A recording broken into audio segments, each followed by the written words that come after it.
আসসালামু আলাইকুম। এই ভিডিওর মাধ্যমে তোমরা অনেকেই জানতে পারবা এবারকার মনসুন রাজশাহীর উপরে কেমন প্রভাব ফেলেছে। কারণ ২, ১ না ৩, ৪ দিনের টানা ওয়েদার নিয়ে আজকের এই ভিডিওটা আমি বানিয়েছি। যেন প্রতিদিনের ওয়েদার আমি তোমাদের সাথে সমানভাবে শেয়ার করতে পারি যে কতটা রেইনি ওয়েদারের মধ্যে আমরা কাটিয়েছি। প্রথম দিন বিকালে আব্বু এই পুরো কাঁঠালটা কেটে আমাদেরকে কাটতে দিয়েছিল।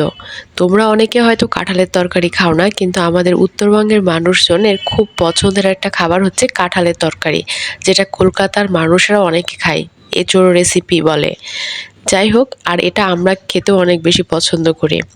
তো এটা যেহেতু অনেক বড় ছিল সাইজে, তার জন্য কাটাও একটু কষ্টকর ছিল। আব্বু এখানে নিজে একা কাটতে পারছিল না।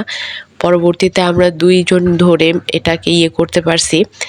তো তারপরে নিচে যেহেতু কাজ হচ্ছিল না, ভাবলাম ছাদে এসে এই কাঁঠালটাকে প্রসেস করা যায়।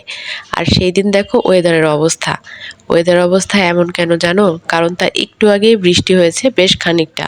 তারপরে আকাশ একদম ক্লিয়ার, আর কিছুটা কিন্তু রোদও উঠেছিল। কিছুটা রোদ, কিছুটা মেঘলা, সব কিছু মিলে ওয়েদারটা যেন এত সুন্দর হয়।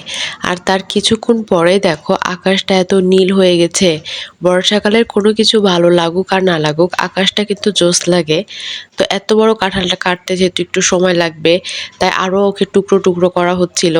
এটা বেশ অনেকটা বড় ছিল। পরবর্তীতে আমরা ভাড়াটিয়াদেরকে দিলাম, আত্মীয় স্বজনদেরকে দিলাম। কারণ এত বড় কাঁঠাল কেটে প্রসেস করার মতো ধৈর্য আসলে ছিল না। আর হ্যাঁ, এটা কিন্তু আমাদের নিজস্ব বাসার কাঁঠাল। তো এটা কাঁঠাল কাটতে কাটতে আমার একটা অ্যাক্সিডেন্ট হয়ে যায়। এখানে আমার বেশ খানিকটা জায়গা আঙুলের কেটে পড়ে যায়। তো সেনসিটিভ যেহেতু জিনিস, সেজন্য তোমাদের সাথে শেয়ার করলাম না। সেকেন্ডেতেও আকাশের অবস্থা কিছুটা এরকম থাকলেও সকাল থেকে কিন্তু সেদিন ভালোই বৃষ্টি ছিল।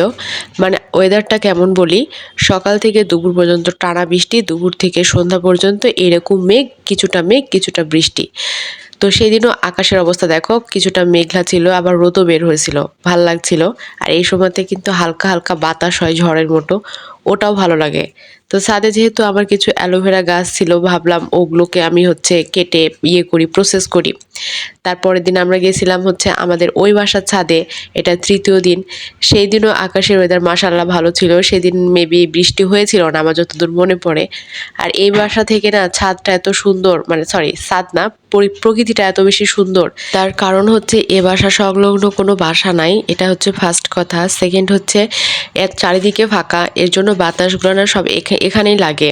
তো মনে হয় আমাদের এ বাসার ছাদও সুন্দর, যদি এখানে একটু রেলিংটা উঁচা করে দেওয়ার, তার জন্য মনে হয় বাতাস কম লাগে। আর ওই ছাদে যেহেতু রেলিং নাই, তাই মনে হচ্ছিল যে বাতাস বেশি লাগছে। তো হোয়াট এভার, বর্ষাকাল তারপরে শীতকাল, বাতাসের তো আমাদের কিছু যায় আসে না।